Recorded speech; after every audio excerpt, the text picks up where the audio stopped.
Hi, in this video we'll be talking about closures.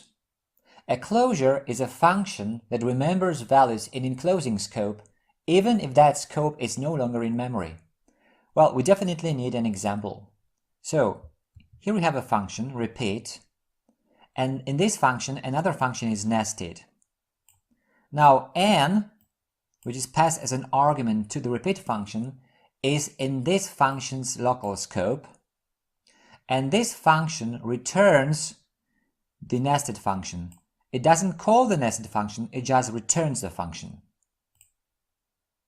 And now this n, which comes from this scope, will still be remembered when this function returns.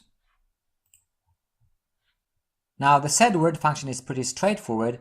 It just returns the word passed over here repeated n times. Fine, let's send this to interactive mode, and let's use the function like so. R7 equals repeat 7. Now R7 is a setWord function object because this function returns a setWord function object.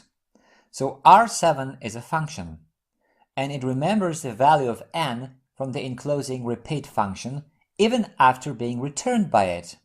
So let's use it like so. R7 hi.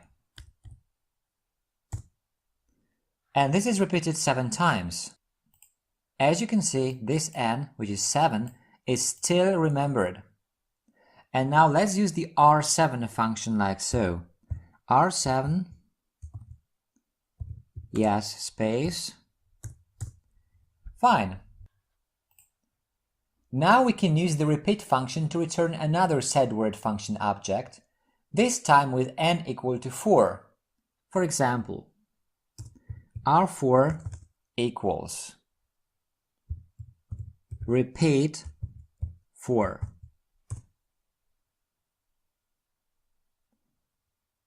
Now the value of n is 4 and this value is still retained. Let's use the R4 function now. R4, which is the setWord function, and let's type no space. No, 4 times. Or one more time, R2 equals repeat 2. And now we can use the R2 function like so. R2, good. Good. Or another example.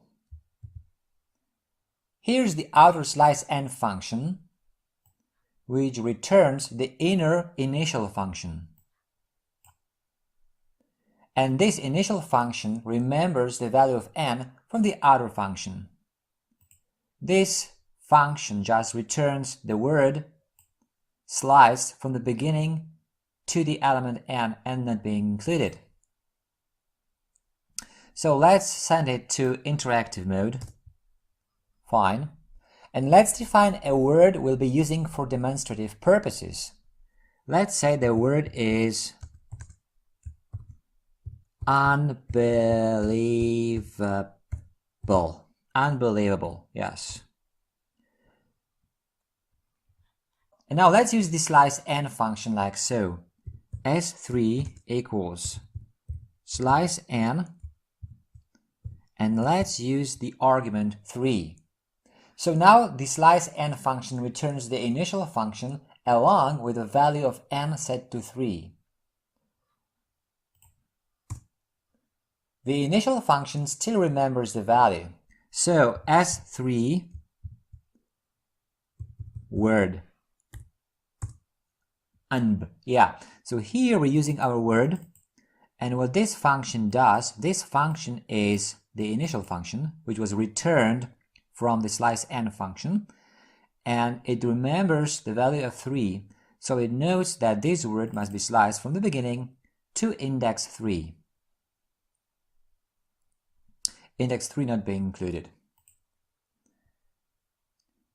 And here are some more examples with different values of n.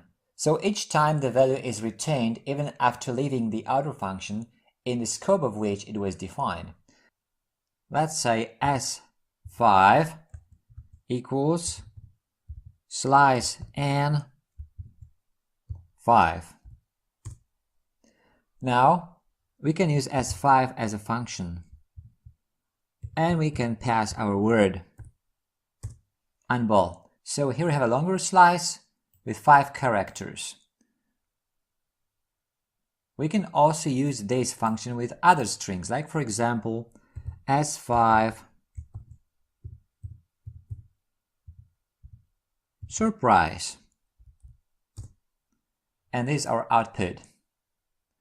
Or how about s1? s1 equals slice n 1. s1 word. Now we get just the first character. You can also use s1 with other strings. And works just fine. It also works if the outer function returns a lambda expression instead of a function defined by the def statement. Have a look. Let's define a function like so. Def negate word return lambda prefix plus word. And now n1 equals negate happy. Now n1 equals what is returned from the negate function, which is this function defined with a lambda expression. So n1 is this function now, and it should add a prefix to the word. It remembers the word from the outer scope. So let's use the n1 function with the following prefix, on. And we get unhappy, prefix plus word, the word being remembered. Now let's create another function. n2 equals negate legal. And now let's use the n2 function with the following argument, L. And we get illegal.